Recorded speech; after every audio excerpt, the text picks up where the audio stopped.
Assalamualaikum warahmatullahi wabarakatuh. Alhamdulillah hari ini kita bisa bertemu kembali di pelajaran matematika wajib masih di bab dimensi 3.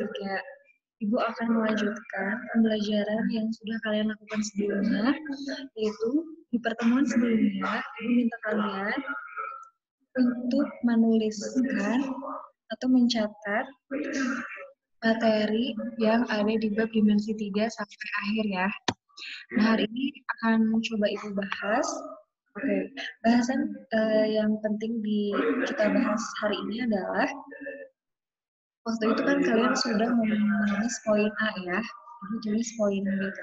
Nah, poin B ini Ibu akan membahas proyeksi dan sudut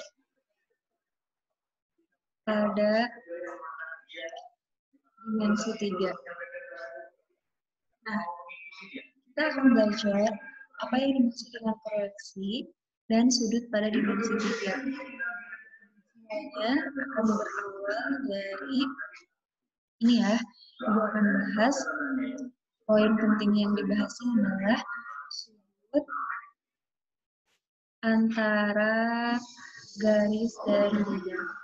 Bahasan ini yang nanti akan banyak kalian temui di soal, baik itu soal UN atau UTBK ya, terutama soal UTBK. Sudut antara garis dan bidang. Ini memang judulnya sudut ya, namun nanti di dalamnya kita akan mempelajari juga tentang proyeksi. Oke, sudut antara garis dan bidang biasanya terjadi jika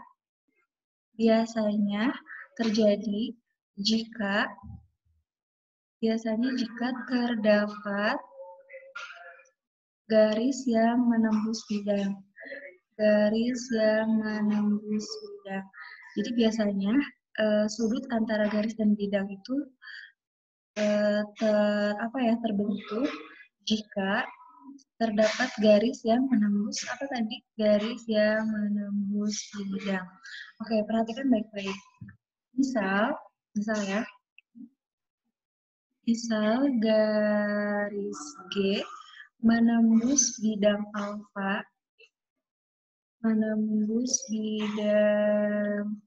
alfa seperti gambar di bawah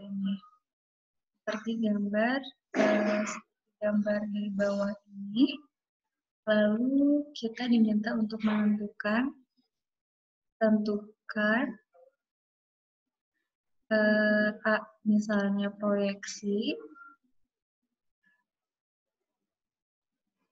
A proyeksinya, B-nya itu adalah sudutnya ya. Sudut antara garis G dan bidang alfa. Oke, paham ya pertanyaannya? Jadi, terdapat garis G menembus bidang alfa seperti gambar di bawah ini. Tentukan yang pertama itu adalah proyeksi, yang kedua sudut antara garis dan bidang. Nah, proyeksi ini proyeksi apa? Biasanya proyeksi garis terhadap bidang. Berarti proyeksi si garis G terhadap bidang alfa kan? Nah, perhatikan baik-baik. Misal di sini gambarnya seperti ini ya. Oke. Misal di sini ada bidang alfa. Di sini ada bidang alfa. Nama di sini. Kemudian Ibu punya garis G ya. Nah, ini. Garis G ini sebenarnya dia menembus di bidang alfa. Menembusnya di suatu titik di bidang alfa. Misal Ibu beri nama A. Jadi, ini garis G menembus bidang alfa di titik A. Yang pertama, bagaimana kita menentukan proyeksi terhadap bidang tersebut? Oke, ternyata kita jawab ya di sini. Jawab. Ternyata A, proyeksi. Proyeksi itu adalah garis tegak lurus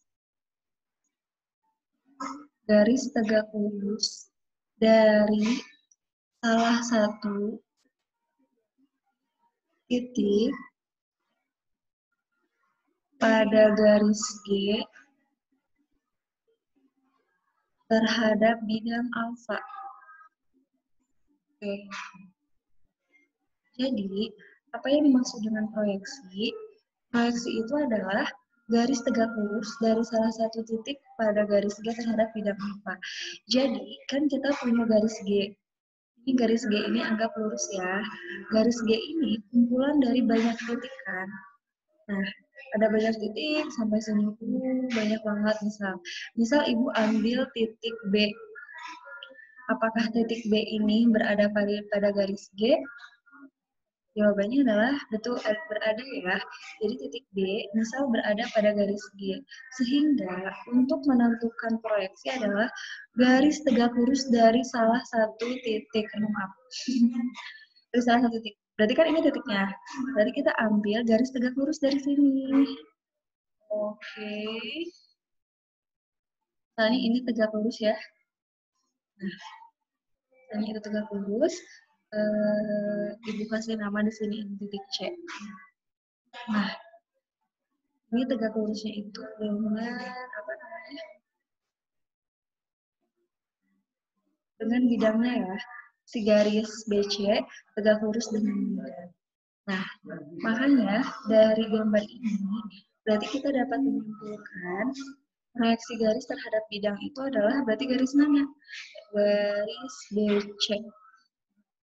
Kenapa? Karena tadi kita sudah pelajari bersama dan Ibu sudah menjelaskan bahwa proyeksi itu adalah kalau kasusnya di sini kita sedang belajar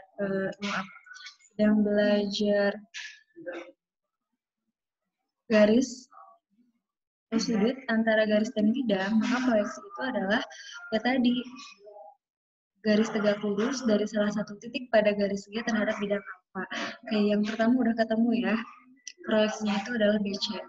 Untuk kedepannya, barangkali si proyeksi ini tidak akan banyak ditanyakan. Proyeksi ini hanya perlu menjadi kemampuan kalian untuk menentukan sudut nanti. Kita lanjut ke pertanyaan yang kedua. Sudut antara garis G dan bidang alfa. Inilah kan yang nanti banyak ditanyakan. Yang mana? Oke, kita tarik garis dari A ke proyeksinya. Kan proyeksinya BC. Nah, tariklah ke sini. Sehingga membentuklah suatu sudut. Inilah yang disebut sudut antara garis G dan bidang alfa. Jadi, sudut antara garis G dan bidang alfa adalah sudut apa nih? Yang ini kan sudutnya. Ini nama sudutnya apa? Sudut BAC. Paham sampai sini? Mudah-mudahan paham ya, insya Allah. Nanti kita akan lebih banyak pada latihan soal, sehingga kalian akan mudah terbayang mana yang dimaksud dengan sudut antara garis dan bidang, atau barangkali nanti bisa jadi sudut antara bidang dengan bidang. Nah, ulang lagi, sekali lagi, bahwa nanti itu jika ditanyakan sudut antara garis dan bidang, pertama kalian harus membentuk proyeksinya dulu. Setelah membentuk proyeksi, kalian tarik garis dari si garis G ini dan garis proyeksinya. Garis proyeksinya BC kan, ditarik garis sehingga membentuk sudut yang nanti sudut itu menjadi sudut antara garis dan bidang apa yang dicari. Oke. Sekarang kita langsung ke contoh soal ya. Oke, Ibu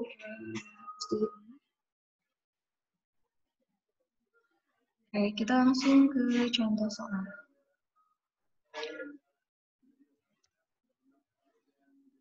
Oke.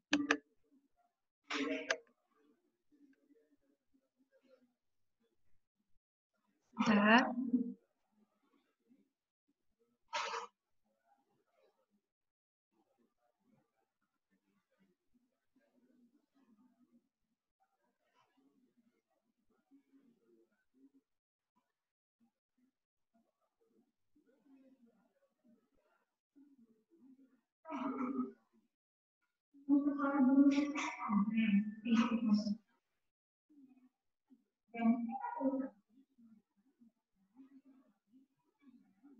Oke, Ibu akan tampilkan contoh soalnya, sebentar ya.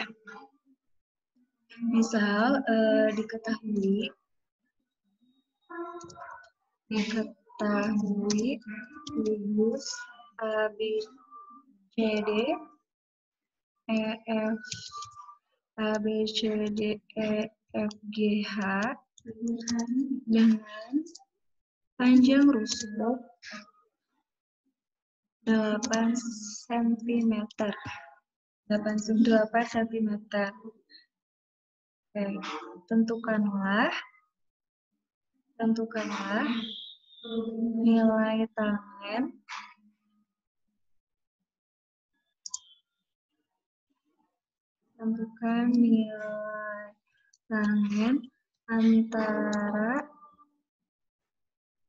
antara garis AF dengan bidang ACGE.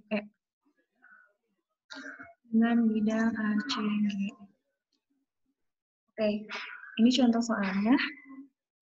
Pertama-tama kita harus paham dulu maksud dari soalnya. Maksud dari soalnya adalah kita harus mencari nilai tangen antara garis AF dengan bidang ACGE. Bu, ini apalagi ada kata-kata tangan atau tangan ya. Ini kan nanti kaitannya ada di sudut kan, sehingga langkah pertama yang harus kita lakukan adalah mencari sudut antara garis AF dengan bidang ACGE. Oke, kita langsung eksekusi ya. Tentu saja, langkah pertama adalah kita harus menggambar dulu kubus yang dimaksud dalam soal ya. Oke. Misal Ibu di sini.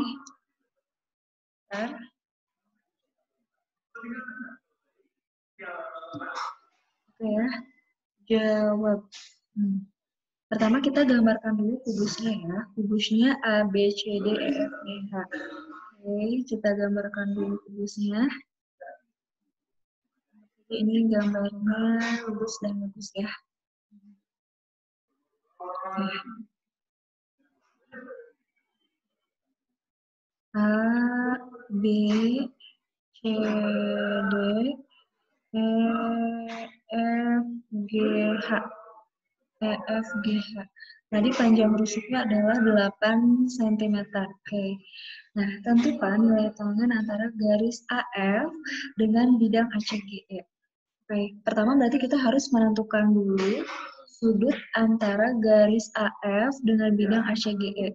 Oke, AF yang mana ini ya? AF, ini AF. Kemudian kita cek bidang ACGE. A, C, G, E. Ini kan ACGE, oke. Nah, ini bidang ACGE-nya ya. Oke, ini adalah AF, ini bidang ACGE. Ingat tadi, untuk menentukan sudut antara suatu garis dengan bidang, pertama kita harus membentuk dulu proyeksinya. Oke, di sini kan ada bidang, ada garis AF dan bidang ACGE. Perhatikan baik-baik. Garis AF menembus bidang ACGE. Oke, garis AF menembus bidang ACGE di titik apa? ACGE di titik A ya, di titik A. Sehingga tadi kita kembali lagi, misal kalian punya apa namanya di sini bidang A, CGE, kemudian kalian punya garis AF ya, misalnya F-nya di sini. Nah ini dia menembusnya di titik apa? Di titik A. Bidang, maaf, garisnya itu menembus bidang ACGE di titik A ini kan. Nah, sehingga pertama kita harus membentuk proyeksi dulu kan, baru kita dapat menghasilkan sudut. Oke, berarti kita tarik proyeksi dari titik F kan. Nah, ini adalah visualisasi di luarnya ya. Sekarang kita langsung ke soal. Nah, berarti kan kita tarik garis dari titik F yang tegak lurus dengan bidang ACGE. Oke, berarti kita tarik kan tegak lurus dari sini. Oke, berarti ini membentuk sudut berapa nih? Membentuk sudut 90 derajat. Jadi Ibu menarik garis F ke bidang ACGE sehingga dia membentuk sudut 90 derajat. Nah, perhatikan baik-baik. Ini tuh tepat berada di antara tengah-tengah garis EG. Misalnya Ibu kasih nama garis OE di sini. Oke, maka dari itu, yang mana sudut yang dimaksud? Sudut antara garis AF dengan bidang ACGE adalah tarik garis dari A ke titik O. Nah, inilah yang dimaksud dengan sudut antara garis AF dengan bidang ACGE. Jadi, kita dapat kesimpulan bahwa sudut antara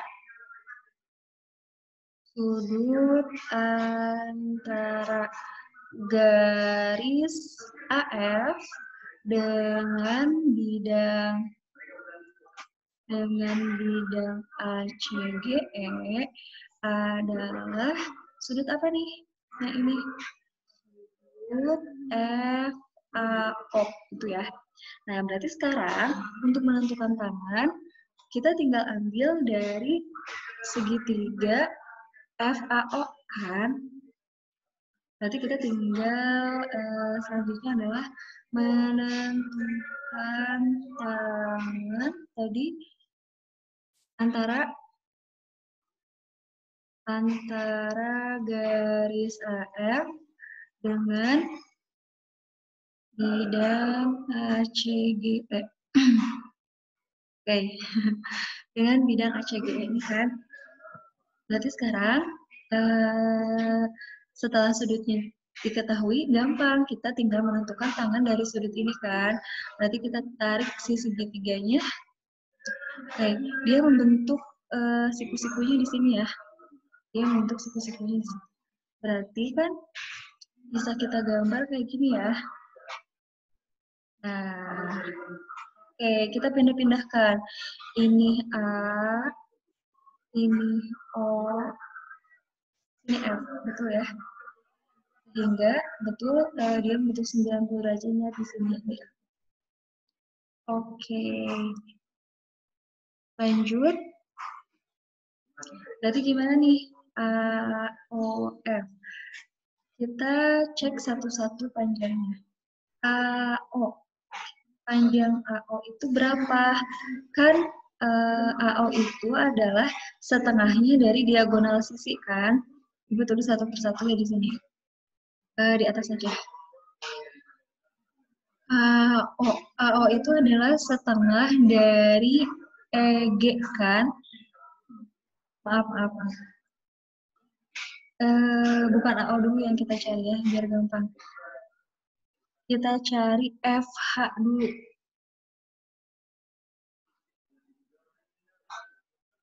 AO nanti dicarinya pakai pita boras ya, biar gampang.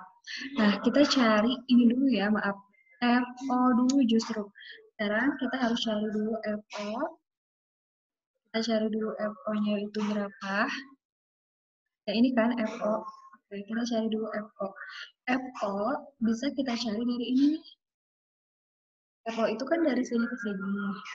Nah, kalau disambungkan dengan FH, menjadi FH, sebenarnya FO itu adalah setengah dari FH kan?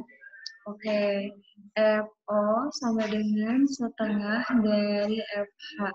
Sehingga FO itu adalah setengah dari FH itu apa? Diagonal sisi. Diagonal sisi itu apa? Rusuk akar 2 kan? Rusuknya berapa? 8. Berarti setengah dari 8 akar 2. Berapa tuh? Bagi jadi 4 akar 2. Oke, di sini kita dapat FO-nya 4 akar 2. Lalu kita cari apa lagi nih yang bisa ditentukan? FA. Kita cari FA. FA ini perhatikan baik-baik. Dia juga diagonal sisi pada bidang ABFE kan? Ibu ulang. Perhatikan baik-baik. FA adalah diagonal sisi dari bidang ABFE kan, sehingga diagonal sisi itu rumusnya apa? Diagonal sisi itu rumusnya rusuk akar 2. Karena rusuknya 8, maka di sini 8 akar 2. Oke, berarti kita tinggal mencari panjang dari AO kan? Panjang dari AO bisa kita cari menggunakan rival Pitagoras. AO sama dengan akar dari mana yang terpanjangnya AF kan?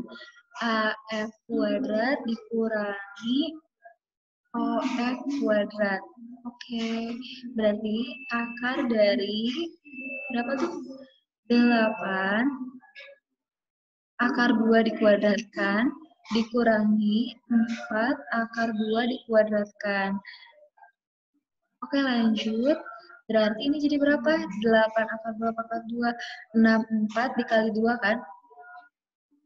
64 dikali 2 dikurangi 16 dikali 2.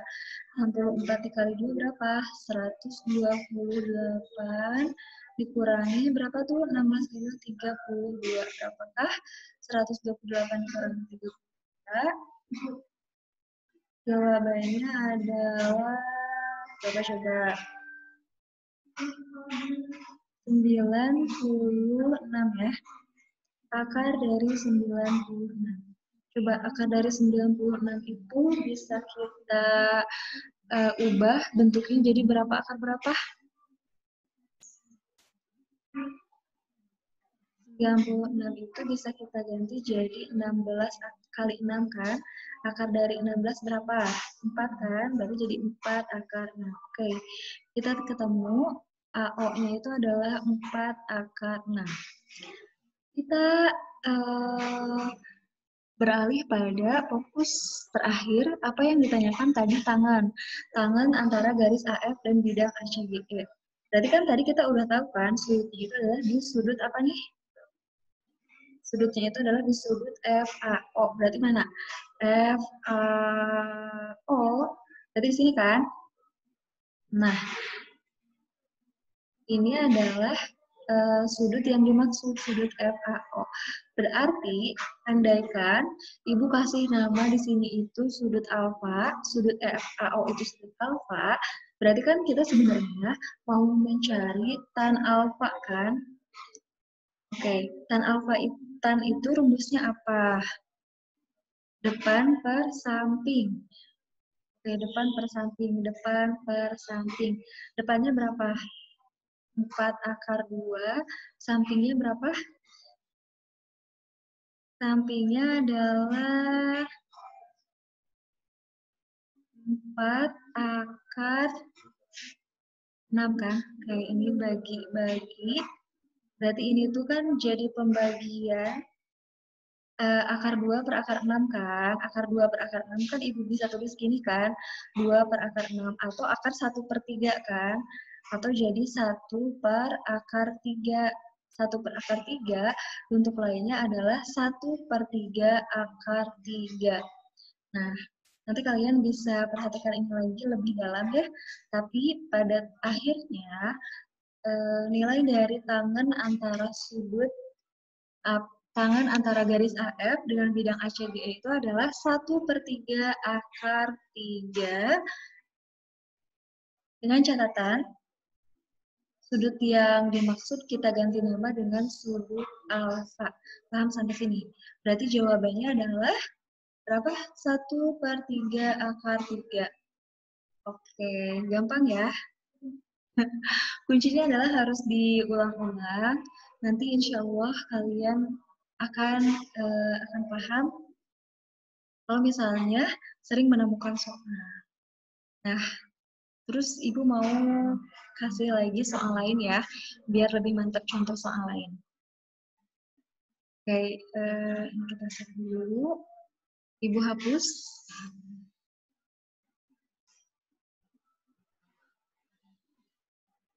Oke. Tadi contoh soal yang pertama ya. Sekarang kita lanjut ke contoh soal yang kedua. Contoh soal lagi. Oke, sebentar kita sambil ibu kopikan soalnya ke situ biar cepat ya.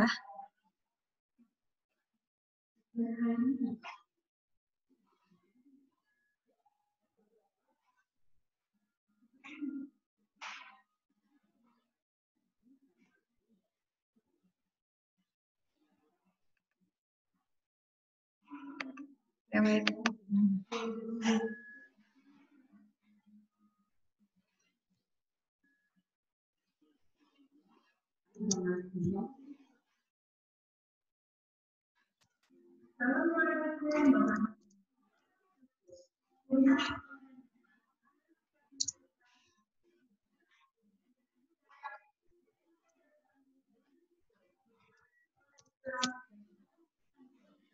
Oke, perhatikan baik-baik. Contoh soal yang kedua ini adalah diketahui kubus A, B, C, D, F, G, H.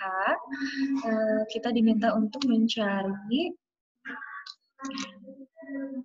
besar sudut yang dibentuk oleh garis BG dan bidang BDHF. Tidak ada yang istimewa di soalnya. Dia tidak diketahui rusuk. Namun, meskipun tidak diketahui rusuknya, kita tetap dapat menentukan sudut antara garis BG dengan bidang BDHF ini. Baik, kita cek bersama-sama ya. Jawab. Seperti biasa, pertama kita gambarkan dulu kubusnya. Oke.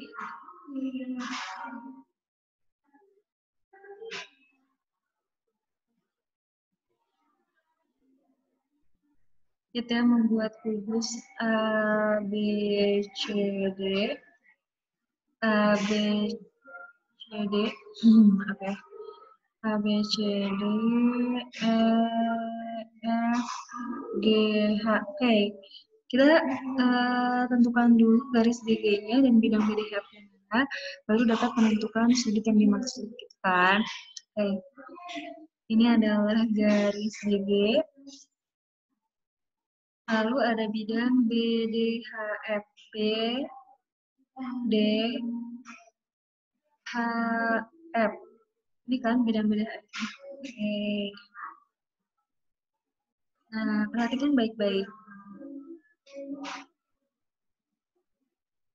Ini kan bidangnya, ini bidang BDHF, ini garis BG. Garis BG menembus bidang BDHF di titik apa? Di titik B kan? Oke. Garis BG menembus bidang BDHF di titik B. Sehingga kita dapat menentukan proyeksi dari garis BG ini ke bidang BDHF. Proyeksi seperti biasa, tarik tegak lurus dari salah satu titik garis BG. Misalnya titiknya kita ambil titik G yang gampang ya. Tarik garis tegak lurus ke mana? Ke bidang, ini kan, ke bidang BDHF. Oke, dia membentuk sudut 90 derajat. Nah, sehingga inilah sudut yang terbentuknya. Misalnya di titik O.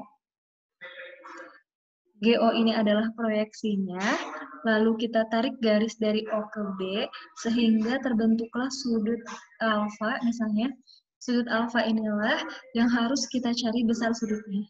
Kan tentukan besar sudut yang dibentuk oleh garis BG dengan bidang BDHF. Sudut yang dimaksud adalah sudut apa? Sudut alfa kan.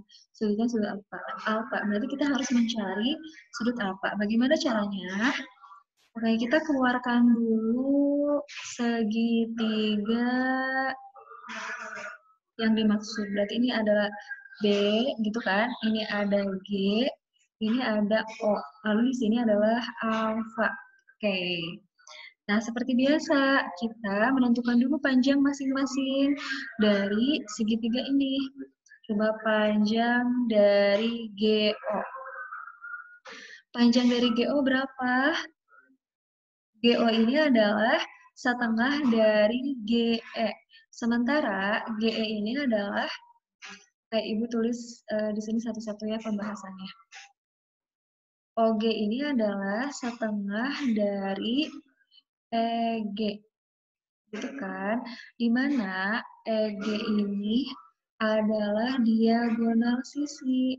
Diagonal sisi. Nah, tapi di soal itu kan kita tidak diketahui rusuknya. Ya sudah, kalau tidak diketahui rusuknya berapa, anggap saja ini panjangnya adalah R. Ini panjangnya R, ini panjangnya R. Jadi kan kita nggak tahu si panjang rusuk kubusnya berapa, namun kan kita dapat memisahkan dengan suatu huruf yang mana mewakili panjangnya. Jadi kita misalkan aja si panjangnya itu R ya, karena tidak diketahui berapa tepatnya di soal angkanya berapa, nggak diketahui. Jadi kita pakai pemisahan huruf aja. Berarti EG itu kan kalau diagonal sisi berapa? Rusuk akar 2. Ininya kan R kan, berarti di sininya R akar 2. Ya udah, di sini ditulis setengah dari R akar 2. Berarti berapa? Berarti kan R per 2 akar 2 ya. Ya udah, kita tulis di sini. R per 2 akar 2. Lalu panjang BG. Oke, panjang BG. Panjang BG ini sama. BG ini adalah apa? Perhatikan baik-baik diagonal sisi ya. BG juga adalah diagonal sisi. Hingga diagonal sisi itu kan rusuk akar 2. Karena panjangnya juga si kubus ini panjang rusuknya kita misalkan R, maka di sini R akar 2. Oke, BG R akar 2. Betulnya, dari sini kita sudah dapat menentukan besar alfa. Gimana coba caranya? Dengan memanfaatkan sin, cos, atau tangen. Perhatikan baik-baik. Ini alfa, ini ada R per 2 akar 2 sebagai apanya? R per 2 akar 2 sebagai apanya? R per 2 akar 2 itu adalah bagian depan dari sudut alfa kan? R per 2 akar 2 itu adalah depannya. Kemudian yang ini sisi miringnya. Depan per miring, itu rumus dari apa? Ingat-ingat lagi. Langsung, betul ya? Anggap aja kalian sudah menjawab. Itu rumus dari sin alfa. Sin alfa itu ada apa? Rumusnya tadi depan per miring. Oke, depannya itu berapa? R per 2 akar 2 kan? Depannya adalah R per 2 akar 2, lalu miringnya adalah R akar 2.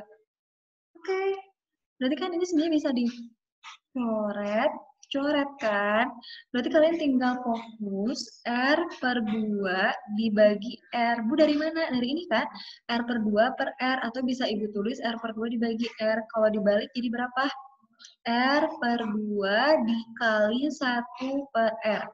Coret R-nya, maka jadi 1 per 2. Oke, kita dapat angka sin alfa sama dengan 1 per 2.